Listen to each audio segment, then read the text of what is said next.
উত্তর পশ্চিম বঙ্গোপসাগরে ঘূর্ণাবর্তের জের ফের দক্ষিণবঙ্গে ভারী বৃষ্টির সম্ভাবনা। আবহাওয়া দপ্তর জানিয়েছে ঘূর্ণাবর্তটি উত্তর ওড়িশা ও বাংলার উপকূলে প্রভাব বিস্তার করেছে, ফলত দক্ষিণবঙ্গ সহ উত্তরবঙ্গেও ভারী বৃষ্টির সম্ভাবনা রয়েছে, এমনটাই জানাচ্ছে আলিপুর আবহাওয়া দপ্তর। বিস্তারিত জেনে নেব, সঞ্জনা লাহিড়ী আমার সঙ্গে টেলিফোনে রয়েছেন।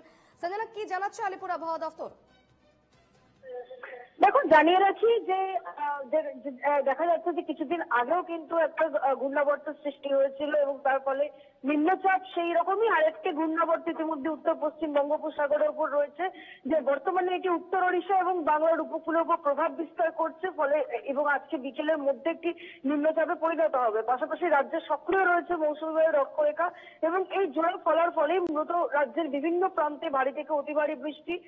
তবে আজকে দেখা যাচ্ছে যে হালকা থেকে মাঝারি বৃষ্টি কিন্তু হবে। মূলত আজকে ভারী বৃষ্টির সম্ভাবনা রয়েছে উপকূলবর্তী জেলাগুলো, অর্থাৎ পূর্ব পশ্চিম মেদিনীপুর এবং দক্ষিণ 24 পরগনা এবং উত্তরের যে উপরে 5 জেলা রয়েছে সেখানে আজকে থেকে মাঝারি থেকে ভারী বৃষ্টি শুরু হবে এবং উত্তরের জেলাগুলোতে ধস নামারও একটা সম্ভাবনা রয়েছে। এবং দক্ষিণবঙ্গে সামগ্রিকভাবে দেখতে গেলে সব জেলাতে কিন্তু মাঝারি থেকে ভারী বৃষ্টি সঙ্গে বজ্রবিদ্যুৎ সহ বৃষ্টি এবং মৎস্যজীবীদেরকে উপকূলে মৎস্য আহরণের জন্য যাতে নিষেধাজ্ঞা জারি করা হয়েছে। এবং সার্বিকভাবে দেখা যাচ্ছে যে আগামী বুধবার পর্যন্ত সারা রাজ্যেই কোথাও মাঝারি কোথাও ভারী বৃষ্টি এবং বজ্রবিদ্যুৎ সহ বৃষ্টির সম্ভাবনা রয়েছে, যেমনটা আলিপুর আবহাওয়া দপ্তরের তরফ থেকে পূর্বাভাস রয়েছে। ধন্যবাদ সঞ্জনা।